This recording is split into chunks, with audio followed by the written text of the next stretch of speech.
welcome to another edition of Dr. Bickmore's YA Wednesday. Today I'm in conversation with Julie Berry. Hello, Julie. How have you been doing? I'm great, Stephen. Thanks for having me. Well, it's great to finally talk with you. I've admired some of your books from a distance for quite a while, and even though I've been to many NCTEs and Allens and stuff, I don't think we've ever crossed paths before where we've even been physically in the same place where I even had a chance to meet you. So that's how the world goes, huh? Well, we'll fix that next time around. Yeah, that's right. That's right. Well, one of the things I'd like to readers to know a little bit about you is that you kind of have uh, well, you've got a lot of foci in your life. You've got children, a couple still at home. You're trying to run a bookstore, and you're writing pretty prolifically. What does a day look like for you? Would you call yourself a bookshop owner? Would you call yourself a writer, a mom with duties? How do you frame all those things? Well, I don't think any 2 days of mine look the same. I'm not the most structured person. I kind of improvise every day as I wear these different hats. I actually had kids at home up until very recently, but as of last month, we became empty nesters Ah, for the moment. So it's always a little bit of a revolving door. We'll see what happens. So I don't have those responsibilities in the same way anymore. I am a bookstore owner, but I think of myself as an author first. Um, that said, sometimes the bookstore, like at certain times of year, the bookstore can be more demanding than others. I tend to get involved in certain aspects of the business more than others. So, like events, author visits, anything related to schools and libraries, that tends to fall to me. Some of the marketing, newsletters, some of the holiday stuff. I get to have a lot of fun with the bookstore, and I have amazing staff who handle most of the day-to-day of ordering books and replenishing the store and handling the cash register and so to speak. Although I get to do that sometimes, which I love because as a kid, I always played store and dreamed of having a cash register of my own someday. And so it's really, really fun. So I love that, but it's not my full-time job, although sometimes it can take up still, more yeah, time than others. Um, I would say that every day I struggle to figure out how to get everything done. I'm not, you know, I'm just, I feel like I'm asked questions like this a lot from people who assume that I must have some like really zen method of organizing my time, and I don't. Every day is like, well, what's on the to-do list today? So, well, it's always fascinating for me to talk with authors about kind of what their schedules are like because they're all over the place, right? Some are mhm, still full-time teaching, some are academics. Some like you have a variety of things going on that they have to attend to, and most of us are addicted to this thing called eating. We've got to feed ourselves, and so we have to do things that get in the way of other forms of creativity. So I yeah. love that you're still trying to figure that out after a pretty successful run.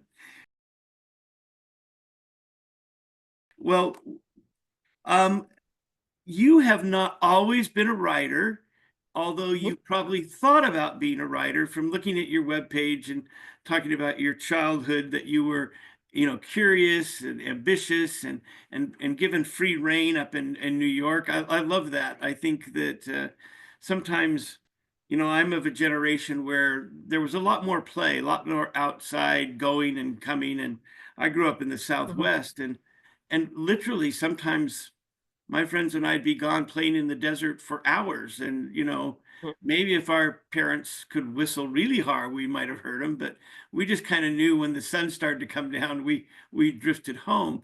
So I want Mhm. to know how that freedom to play and explore kind of you has it shaped you as a writer or as somebody who imagines the world? Yeah, I think so. I feel so fortunate to have grown up out in the country, on a kind of a farm, where I just had the outdoors to ramble around in all the time. And I was the youngest of 7 children. And there was a bit of an age gap between me and the next oldest and between her and the first five. So so I was alone a lot, and I didn't altogether mind that. I mean, I had books, which kept me marvelous company, but I just loved looking around at nature. I loved, looking for frogs and toads and for minnows in the creek I loved watching the sunrises and sunsets and the colors in the sky. And where I grew up, which is where I live now, oddly enough, after about 30 years away, um, the sky was just stunning. Just this flat farmland as far as the eye can see, and this great big dome of sky. And the sunrises and sunsets were and are simply spectacular. And the colors and the clouds. So I feel like I had the opportunity to become really connected to all those things and, go watch the flowers grow, go see how the tulips and the crocuses were doing, go watch the gladiolus and the irises. And we gardened, pretty Yeah. avidly. So we grew most of our own vegetables, and I got to putter around every day and, weed the garden, water the garden, and watch the produce grow.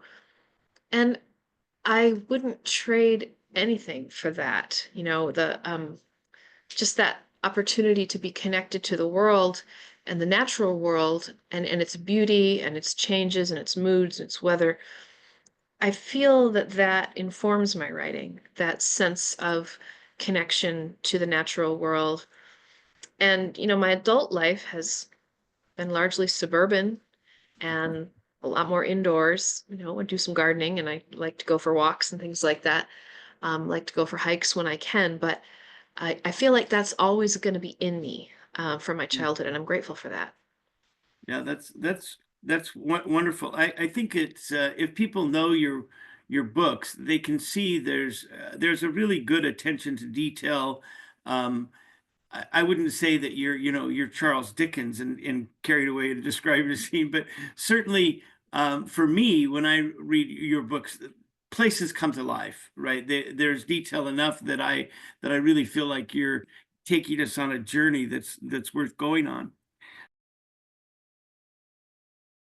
So Mm. let's take you back to when did you first try to start writing a book? And I noticed in some of the advice that you've given to people that sometimes you just write to get the story out, right? But was there a Mhm. time when you were saying, no, I really want to try to publish. I want to get this book out in the world. All the truth that's in me is the first book, um, and it experienced some good success with that. But how did that come about? Where was the initial impulse for the book, and how long did Mhm. it take you to wrestle with that? For All the Truth That's in Me, Yeah. you mean? So, All the Truth That's in Me came out in 2013, and that was my first YA. And it's actually the third novel I ever wrote, but Oh. not the third to be published. So I'll kind of start you at the beginning. As far as, how I began, um, I dreamed of being a writer for many years. You gave me a little story idea. Actually, I had to jot it down before I forgot it. Um, Good. so I ever since childhood dreamed of being a writer, and I guess in a way I was a writer in that I usually was in a sort of marketing or technical writing role in the software industry. Um, and so I was always writing professionally. I got a degree in communication from a technical university. And so I did think of myself as the person who could put words together, put ideas together, and make technology understandable. And I still value that part of my life. I still really love science, and I've done some tech gigs on and off throughout the years, and I still value that. I really like getting into the world of numbers and facts, and that's a part of me. But as far as writing fiction, I dabbled at it, on and off as a child and as a teen and in college, but I could kind of tell that it was, amateurish and beginnerish, and I could tell that it wasn't anything like what I dreamed of writing. And so at first that was very discouraging. But then when I'd had my fourth child, I always say, and I don't know how to explain this, it sounds sort of mystical, but I always felt that my fourth child, which I knew would be my last, brought writing as a gift to me. and that Mhm. he opened a door, that his arrival was this blessing. And certainly I was, busy taking care of four little children, but somehow David brought me permission to write. And so when he was just a few months old, I ran into a friend at the park and we got to chatting and joking about all the funny stories we had as mothers of kids and all the goofy things they do. And we said, we should write a column for the newspaper. We should write like an Irma Bombeck type column, or, Dave Barry, something like that. And I was like, that'd be great because I loved them both. And so, we said, yeah, we're going to do that. We'll write a column for the newspaper. And at the time, it was the kind of thing where, you might say, oh, we're going to start a diet or we're going to start walking every day. And it might or might not happen. And then a couple days later, I called her house and her husband answered the phone and said, oh, I hear you're going to write for the paper. That's a great idea. And I thought, oh, shoot, like now I've got to do it. Like she told her husband, I'm on the hook now. And I really felt like, oh my gosh, geez. So that night I put the kids to bed and I sat down on my computer and tried to think of something funny to write about. And I'd had a haircut recently. So I wrote about having a haircut and the comments people make when you get a haircut. And then I wrote another piece about how a mom is little more than a dirty dish rag for the kids to wipe their sticky hands on. And I just kept on writing these little short pieces until I had about 20 of them. And then I put them on a website and I started calling local newspaper editors. And the one and only editor who answered my phone call took a look at the pieces and bought one for $40. And that was my first published sale, my first published piece. And so I went on to have a column. Pretty soon I had a regular weekly column in that paper for a couple of years. And people started to recognize me in Target and, to know me in the wider Boston suburbs, like just occasionally. I don't mean it was like I wasn't that famous, but I started to have, I got letters from fans and it boosted my confidence. It made me Yeah. think, yeah, I think I can do this writing thing. I can write things people want to read, not just, technical manuals. And so then my husband stepped in and I was sort of at a bit of a crossroads professionally, and I was thinking about taking a job and wondering what to do. And he said, what would you do if you could do anything you wanted? And I said, well, that's not a practical question. And he said, well, but what would you do? I said, I'd go back to school and I'd get an MFA in writing for children and young adults. And he said, then that's what you're going to do. And, I didn't feel that was a good financial investment at the time, for our young family. I didn't think there was any guarantee that I could earn it back. But he really urged me to invest in myself and to believe in myself. And I'm so grateful. And so I went back to school. I spent a year at the Simmons University program. And then because I was a mom, the low residency format seemed like a better fit. So I switched to Vermont College of the Fine Arts. And while I was there, I wrote three novels. So the first one will never see the light of day. It was my, beginner effort, and I loved it. But I realized afterwards it had too many problems. My second novel that I wrote was the first novel that I sold and published, and that was The Amaranth Enchantment, which came out in 2009. It was a middle grade fairy tale fantasy. And then the third novel I wrote was All the Truth That's in Me. But it ended up not selling because we only showed it to one editor. It ended up not selling for several years. We sort of set it aside. We thought maybe it was a little too odd. And I was new in my career, my agent was new in her career, and so we just kind of said, maybe this is a little too edgy or something. So we set it aside, and I published and sold a few other middle grades, and I actually sold a few books. And then we hit a point where we decided to take that out, and that one went to auction. And that was a first for me, of course. And so that was kind of the launch of my career as a teen author. Um, so I think I've probably taken way too long to answer your No, it's question, but that's that's it's a my journey. great story to do that. I think one of the reasons I like doing this is to, we put on the blog for teachers and students. Mhm, Students often think that this comes out of magic somewhere, right? That it doesn't take work. It's interesting to hear these early day journeys for people, because there often is sometimes the waiting period or the give and take or not the right time or now it is the right time and let's strike as we can, right? Um, mhm. but I think it's perfect story. Well, I want to ask you kind of the passion of Dolssa. Tell me about the origins of that, because now you're going back. It's kind of historical fiction.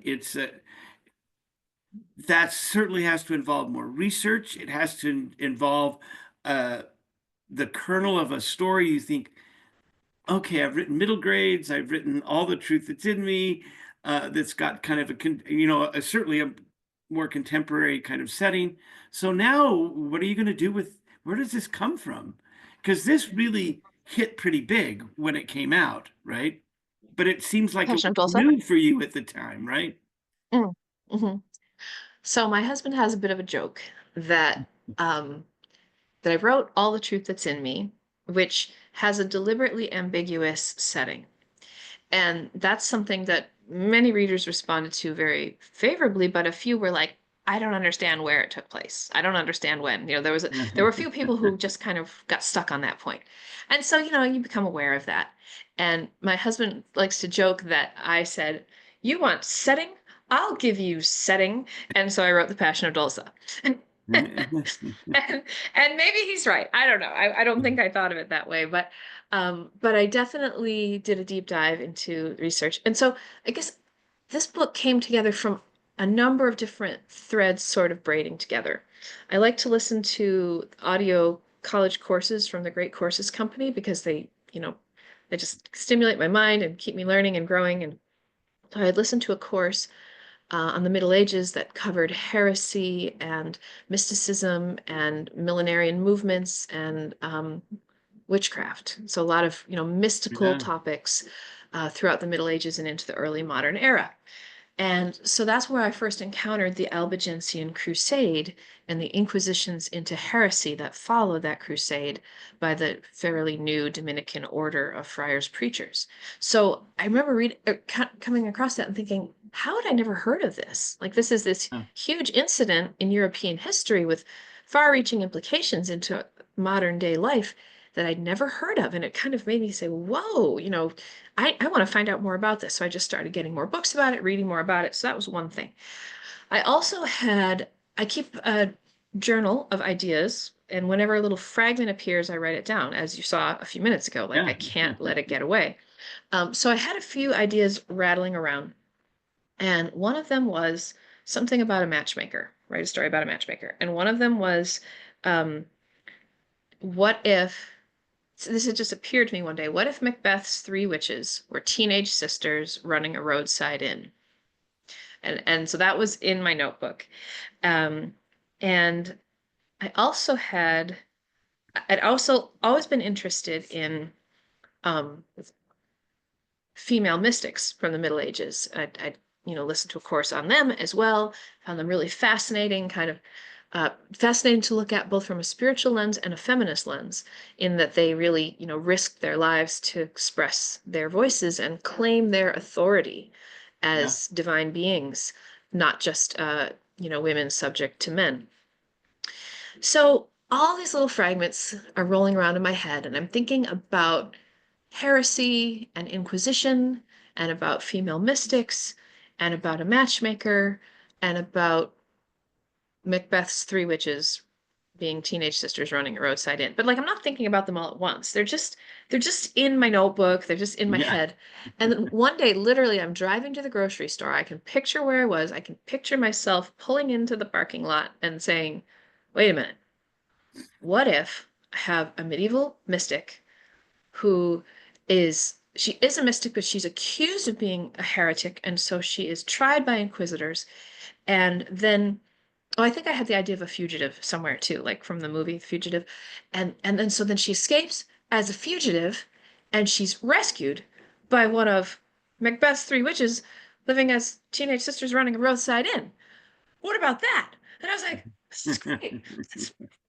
And so I wrote it down in my notebook and then I went and I got my groceries. And so then, talked to my editor and I'm like, the 13th century. And she's like, great. She, and but she actually was. She was very supportive. She was very, very supportive. And it was only later that she said, "Yeah, when you told me that, I thought you were insane." But but we had a lot of fun, and it was a great journey. A lot of time, a lot of research, but so much joy. I really loved that journey and all that I learned. I think it's interesting that your your agent had enough courage to say, "Wow, run with that," right?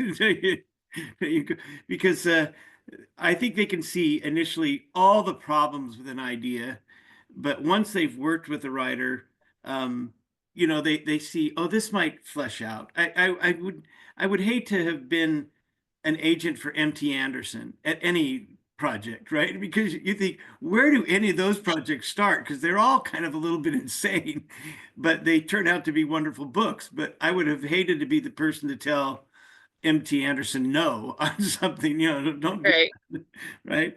I hope no one ever has. I doubt anyone would, but you're right. Yeah, Yeah, he's yeah, got an incredibly fertile mind that's and right. just The one Nicked where he's playing with the origins of Santa Claus in a really unique way, right? And people say, well, oh, okay, go ahead, Tobin, have fun.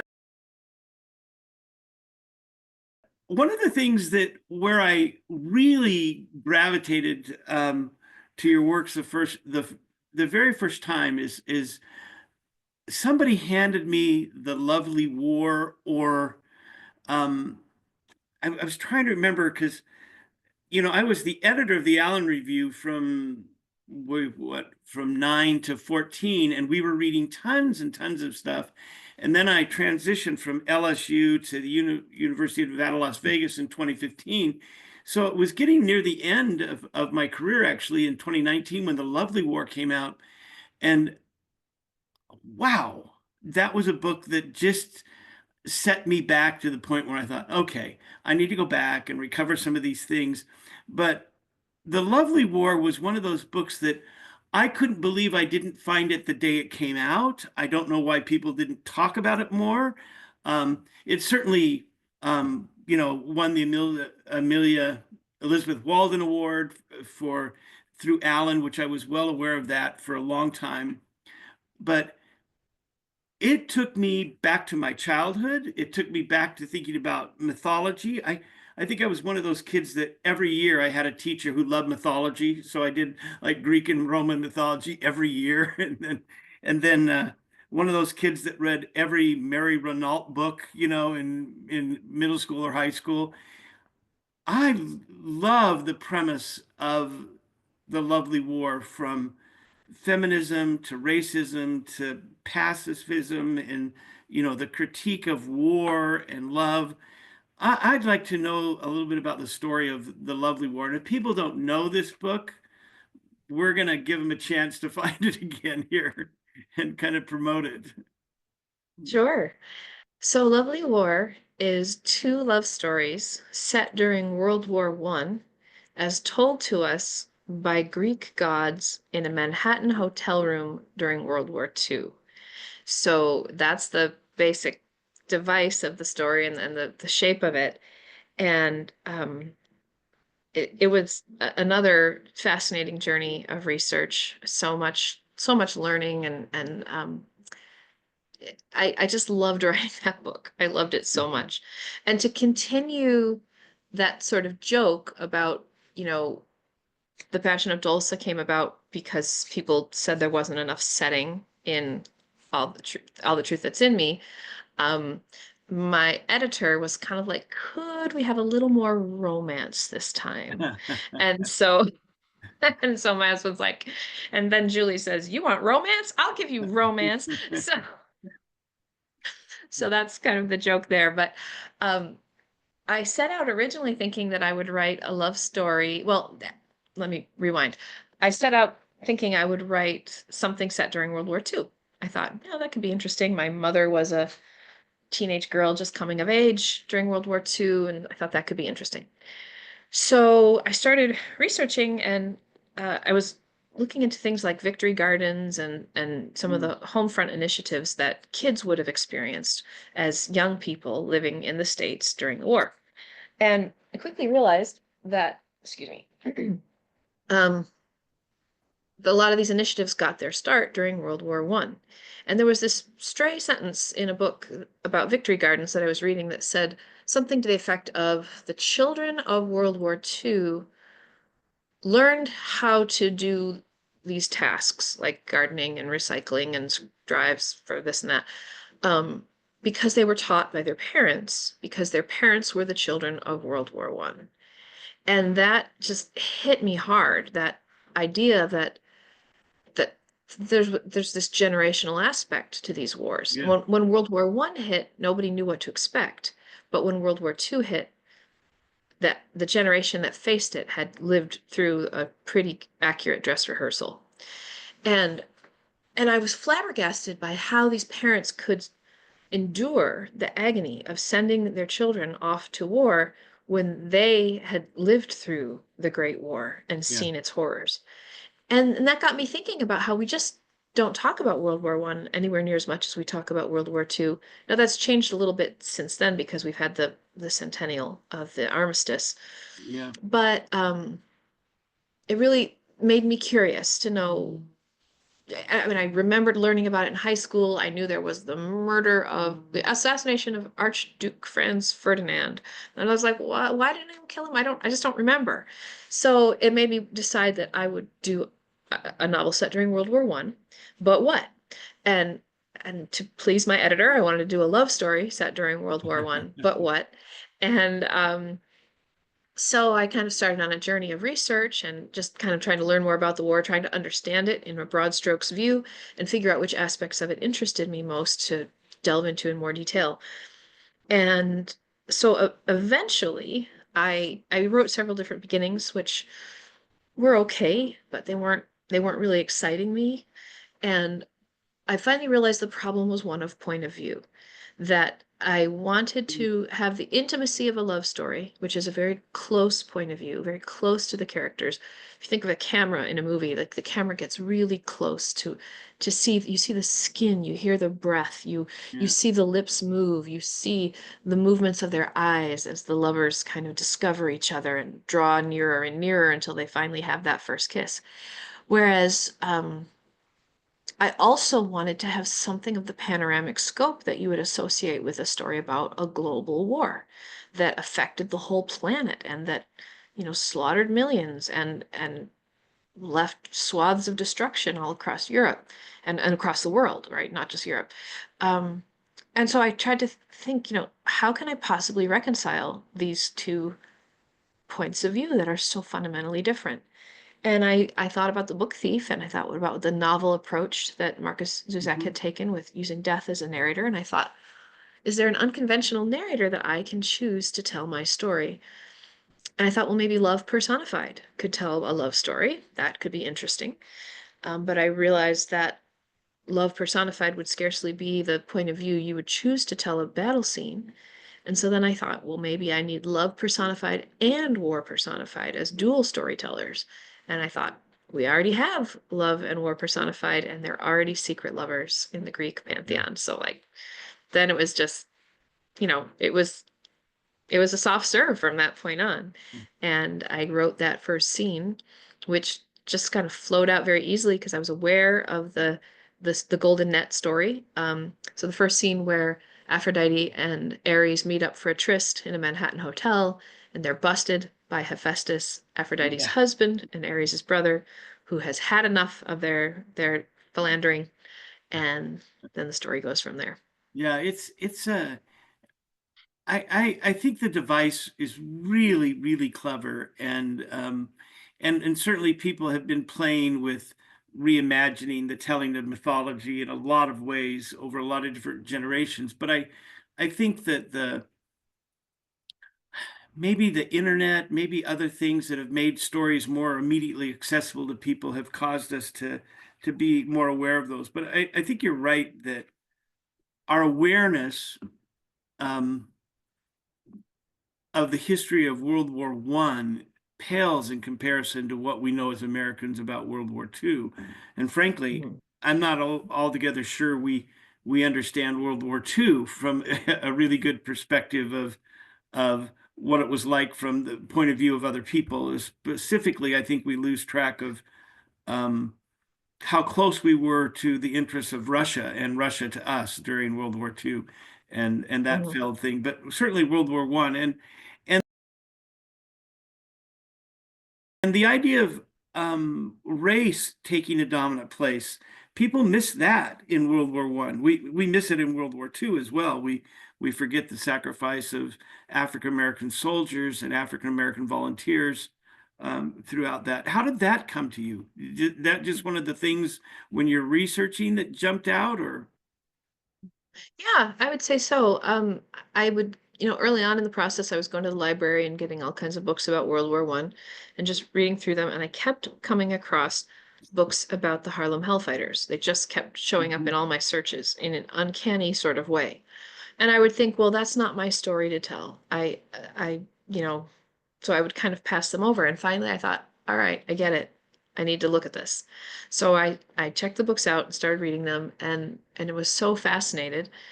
And as it happened, I do play piano a bit, and I was working on learning some ragtime at the time, and I learned about Oh, the role that ragtime piano and ragtime music and jazz music played in the story of many of these Black Army bands, these segregated Black Army bands that traveled to France, and how their music sort of kindled this love of ragtime and jazz in France that remains yeah. to this day. And so it all just felt serendipitous. And I thought, I don't think anyone else is telling this story right now. And so I'm going to do my best to pay a respectful tribute to these experiences. And I felt that it would be irresponsible of me to write a World War One story that didn't showcase this duality because I think we're way too fond of stories about America's involvement in both world wars that just kind of seem to be stories of white American heroism without showing the the more complicated side of that narrative. So I felt it would be irresponsible not to introduce that, if that makes sense. Oh, yeah, for me, it makes perfect sense. I've, always was, an avid reader and read things and kind of knew of things because I would trace a thread, right? Hmm. When I was in college as an English major, and um, I kind of read enough Hemingway and Faulkner, and it was in a class where we got to choose to write on a novel, and I from that same time period, and I landed on John Dos Passos, and I thought, oh.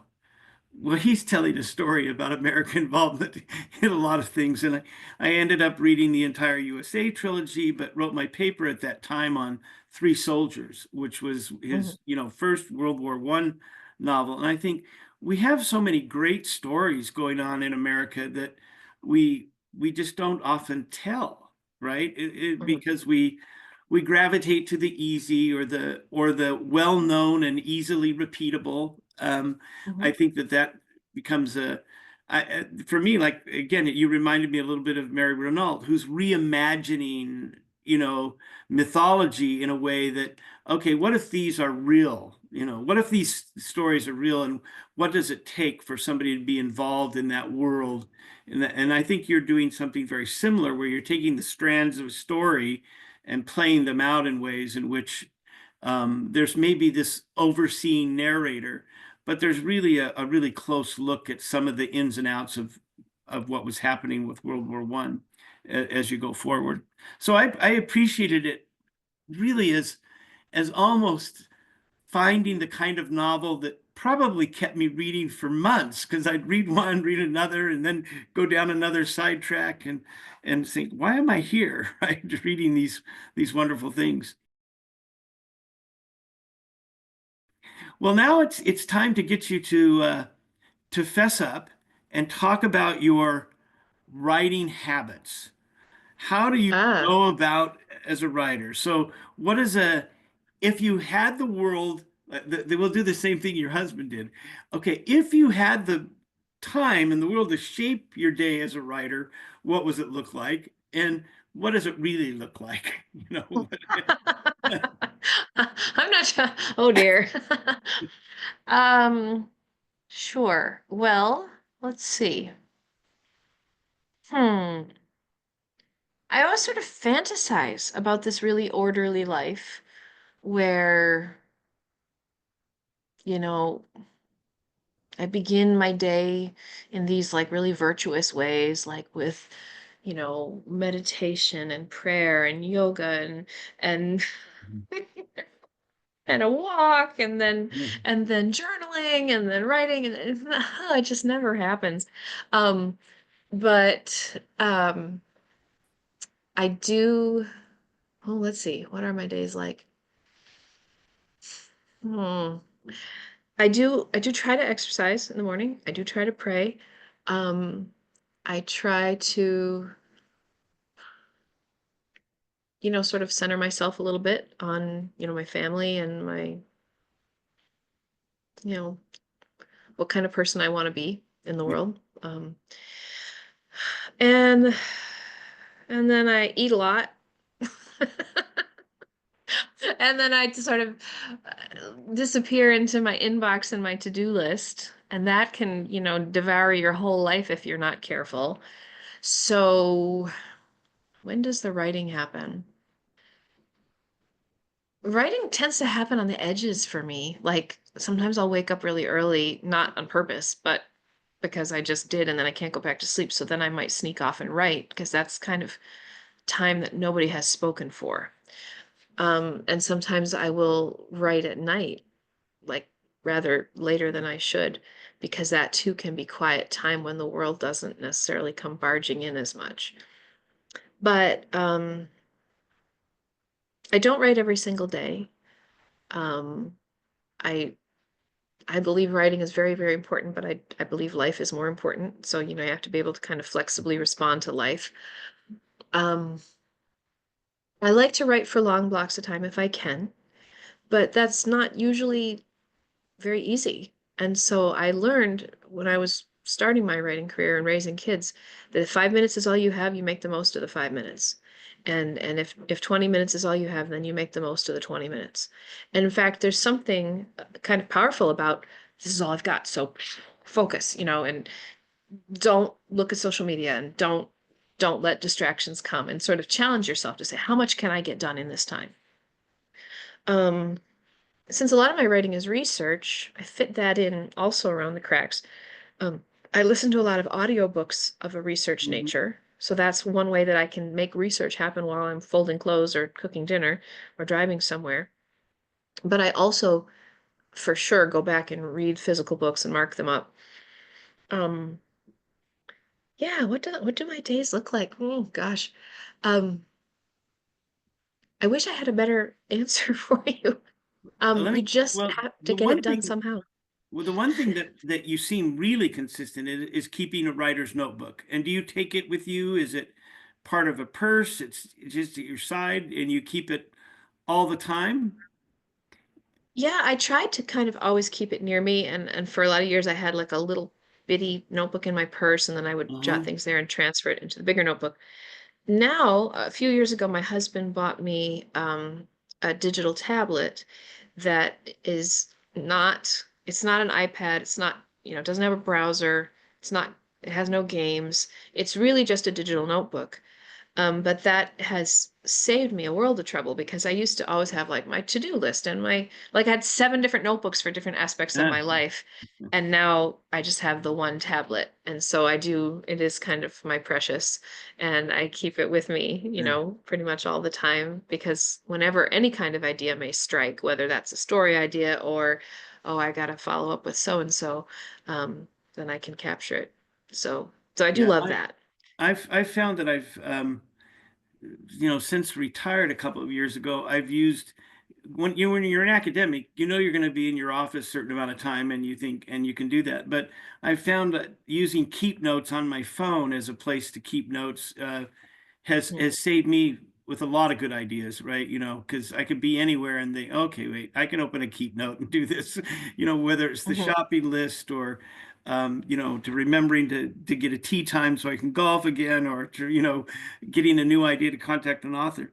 But I love this idea that taking the most of your time. Now, there's lots of writers who would say um, they're going to try to write 500 words a day or they're going to write for 2 hours. But you have said two things that are really intriguing to me and kind of polar opposites in some ways. That you're trying to use really diligently a small snippet of time, whether it's 5 minutes or 20 and 30, but that you like to write in long blocks. And Mhm. that's me. I like to have the long blocks. If I was going to write academically, I like to know, okay, I'm going to really from 9 to 12, that's what I'm going to do. And I'm going to block out everything else. So when do you find yourself as a different kind of a writer? If you find that block of time in your writing, do you turn off social media? Do you really take the same intensity with a block of time that you might with the shorter periods of time? We're doing a really deep emotional like therapy session here on you, Julie. Um, if I do get a long block and I can really focus on it, um, I I think I can be pretty focused and crank out a lot of stuff. But I do find that that if you're that focused for that length of time, you do need some little mental breaks. And so the dilemma is how do you find your mental break without disappearing down the rabbit hole of distraction? And so I usually like there was a book, I can't remember which book I was working on, but like this was when Megan Trainor was new, kind of new in her career, and I was fascinated by her. So like I would write, and then I'd be like, I need a break. And so then I'd go watch Megan Trainor videos, dance along, and then I go back and write. Or like I don't do a lot with video games on my phone because I would get really addicted to them as well. But I have one game that I can kind of play for a few minutes and then be like, okay, I'm good.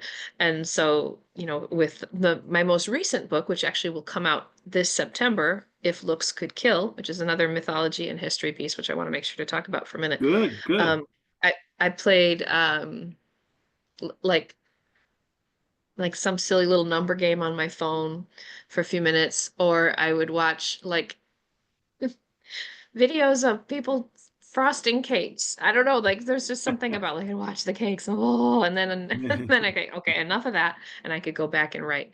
But like if I open Facebook or turn on the news or something, then like it's over. Yeah. So I try not to do that. But yeah.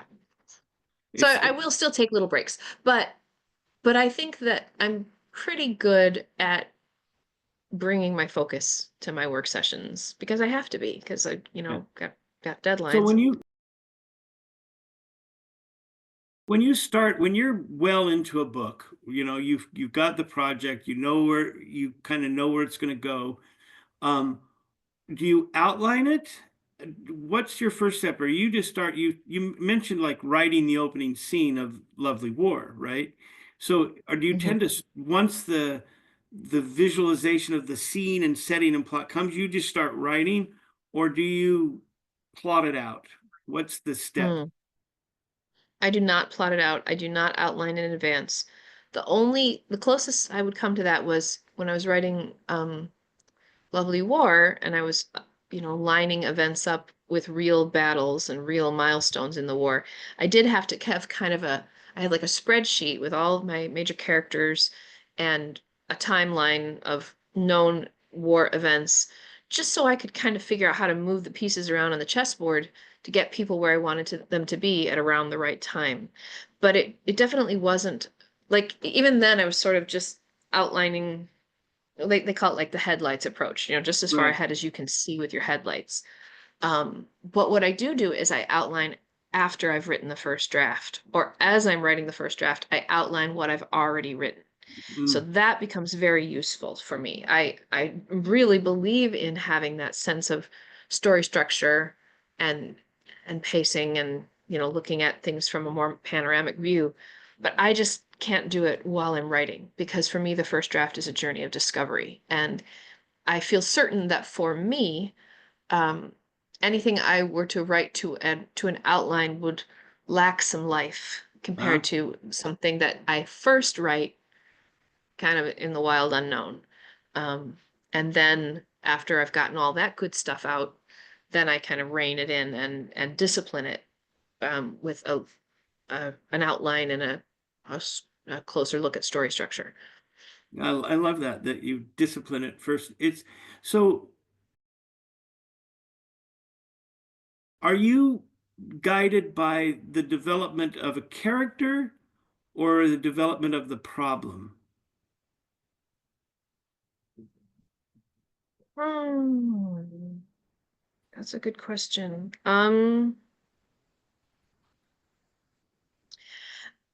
You know, a related question people sometimes ask is like, do you start with the idea of a character or do you start with the idea of a plot? My Mhm. answer to that is setting. I usually start with a setting in Mhm. mind. But I think, yeah, I don't know. I think I just think of it as story. I'm not usually thinking about like, how do I develop this character? You know, like, how do I help them grow? That's usually more second time through. Like, Uh-huh. do they grow? Do they have an arc? Have I done that? Um, I try to be really committed to what happens next and to being honest about what happens next, which it takes a little unpacking sometimes, I think, for people who are like, but it's a fictional story. Aren't you in charge of what happens next? Well, yes, but I try to really listen closely and think hard about this character being themselves, being them, and in this present moment, having had the inputs and stimuli and the past experiences leading up to it. But in this moment right now, what would they do? What would they say? I try to put myself really openly inside the story, inside the characters, inside the situation, and let them say and do what I feel organically follows from who they are, what they've experienced, and now being in the moment they're in. And that's how the first draft is usually a journey of surprise for me. And I just try to let that happen. Like I don't feel like I'm really thinking about the problem as being somehow separate from the characters Mhm. or the characters as being somehow separate from their problems. I it's all kind of one to me, if that makes Okay, sense. so let's thinking of the Lovely Warren setting, were those the settings you ended up with pretty much the ones you started with that become refined, or did you find yourself taking these locales and refining them as you go? Hmm. Well, I mean, like all I started with was World War One, right? That's a Uh, whole heck of a lot of settings. So then I had to kind of narrow in, and at some point you have to make some choices. Like, I want a girl from London, so like which part of London? I don't know. Well, let's see. What's her economic level? What's her class? What do her parents do? Like, and then you sort of narrow in, like, how about this? This looks like an interesting place. Let me go study that place and see if it fits. See if it has what I need it to have, and if it does, great. And if not, we'll find another place. So, so I guess the broad setting being the war gets me started, but then I still have to sniff out other settings and like I have to pick which battles to yes. choose from. But also I may have like having chosen that Aubrey Edwards was going to be a Harlem Hellfighter, I was confined to where the Harlem Hellfighters actually went and Right. what they actually did. Right. And that And becomes a structure you have to adhere to, right? So, yeah. right. Right. And that's okay because it's I mean sometimes like the options are so overwhelmingly limitless that you need a little help to just winnow them down to a manageable size. So I welcome that sometimes. It's actually Yeah. helpful.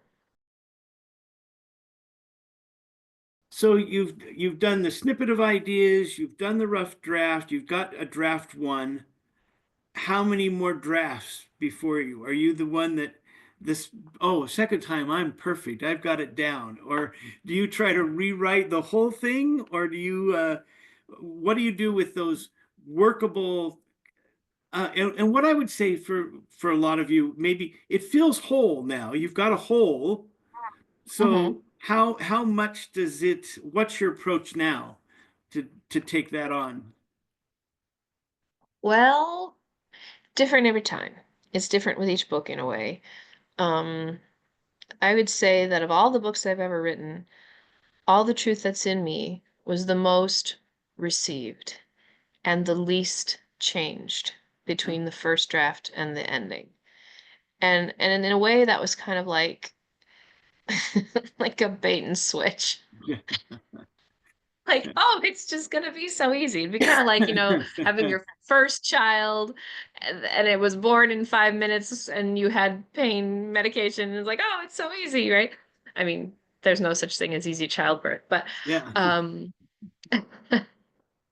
so subsequent books have taken lots and lots more revision, lots more rewriting, lots more ripping stuff out.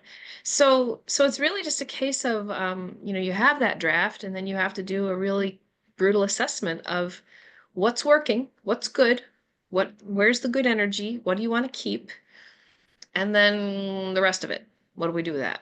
And so I do a lot of rewriting, and when I do a lot of editing, I'm always editing as I go. I'm Mhm. always editing and revising what I wrote yesterday. I'm always going back and, so as I move the story forward, I'm looping through so that I'm editing as I go.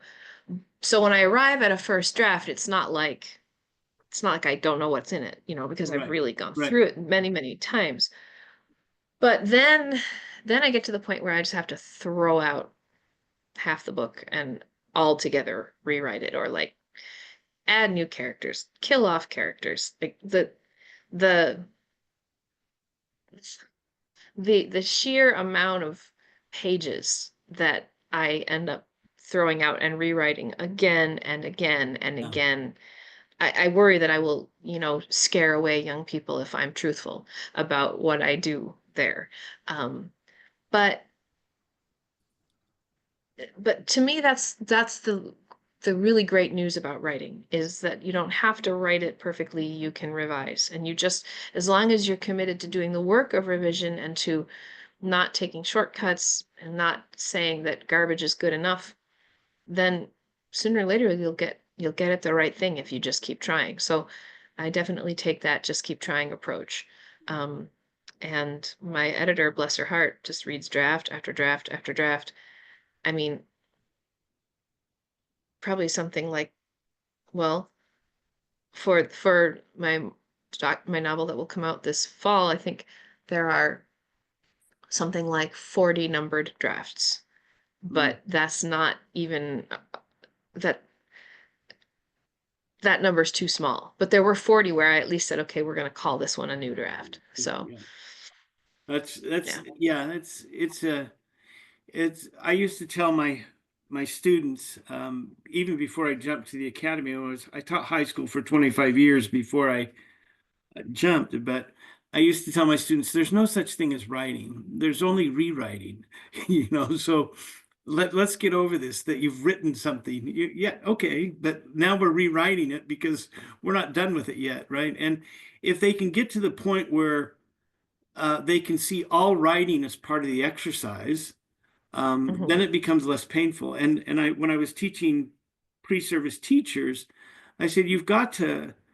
We make a mistake when we grade writing because we often in education are only grading the final draft, and I think that's a radical mistake. There ought to be credit given for the versions you have students do along the way, Hmm. because that's often where the work is, but they don't see that as rewarded.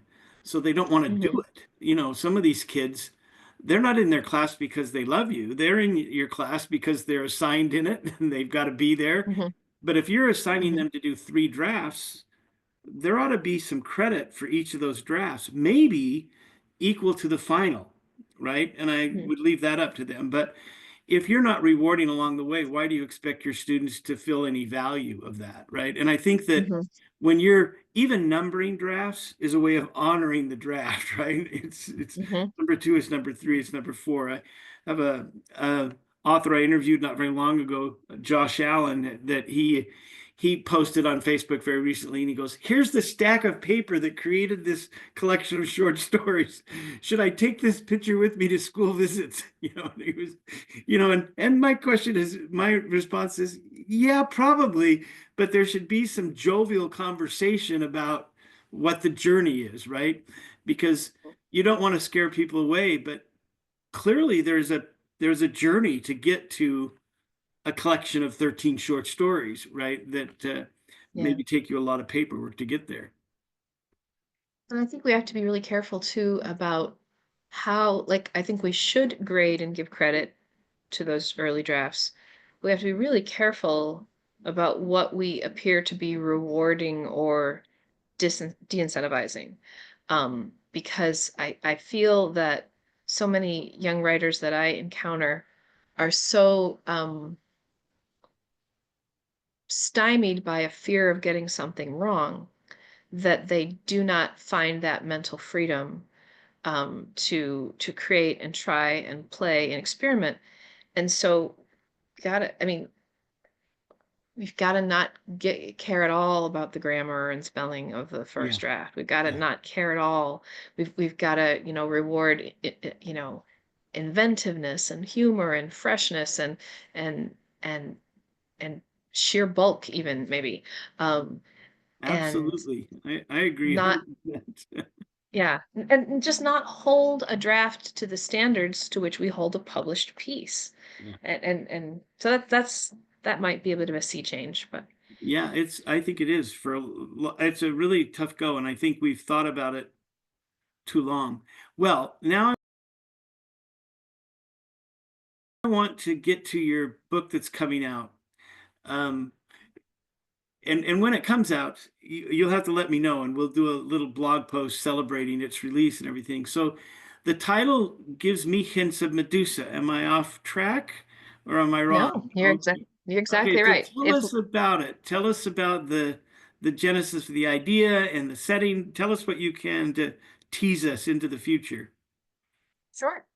So if looks could kill is Medusa versus Jack the Ripper in the Gilded Age Bowery in the Lower East Side of Manhattan. And a few things you should know. One is that I have taken the idea of Medusa petrifying her enemies and shifted it from the physical, turning them instantly into stone, to having the ability to petrify them psychologically, which opens up a lot more scope for what's possible in the story because it's actually kind of a buzzkill if looking at someone turns you into stone or looking, where do you go from there? Like the story's over in 2 chapters, right? Um, so, so I had to kind of take some liberties with our default assumptions about how that petrification worked. Um, and there is, in fact, so I had already decided that I was going to write a Medusa novel set in the Lower East Side in the late Victorian era. And I was trying to figure out which villain was worthy of the sort of female wrath that I wanted my Medusa to inflict upon a hideous baddie. I mean, hideous, you know, character, not face. Right. And and I was researching the Bowery and I realized that a a notable Jack the Ripper suspect, we don't know if he was the killer, but a notable Jack the Ripper suspect seemed to flee London and travel to the Bowery region of New York in late 1888. And I thought, hot diggity dog, that's the villain I'm looking for. And so I really get a kick out of telling people my next novel is Medusa versus Jack the Ripper. And they're like, the few people are like, what? But most people are like, oh, I can't wait. And that's how I feel about it too. So it is like my other novels, deeply researched, very historical. But I decided that I wanted to stay in mythic territory, but instead of playing with the gods, I wanted to play with the monsters.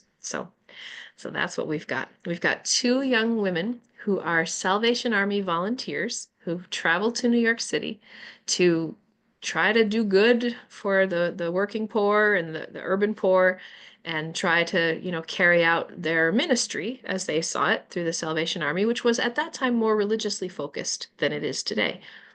And so you have one girl who's rather holier than thou, a little bit of a stick in the mud, a little bit self-righteous and judgy. And then you have another who's a little more ambivalent about all that and kind of has this wry sense of humor. and one of them becomes Medusa. Wow. Well, I'm anxiously looking for that. So, do you have any middle grade stuff on the horizon as well, or more children book projects? So my most recent middle grade trilogy is Wishes and Wellingtons. The Hmm. second book is Crime in Carpetbags, and the third is Burglars and Blue Stockings. My most recent picture book is The Night Frolic. And I am working now on a middle grade project with my husband that is sports focused. And then yeah, really, since I've just pretty much wrapped on If Looks Could Kill, I am my writing task right now is figuring out what's next. What's the So next I've one? got some exciting possibilities and I'm working on those. Well, it's certainly been great talking to you. We've covered a lot of ground today, and we give the viewers something to look forward to in the future. Thanks, Julie. Thank you, Stephen, for having me. It was a pleasure.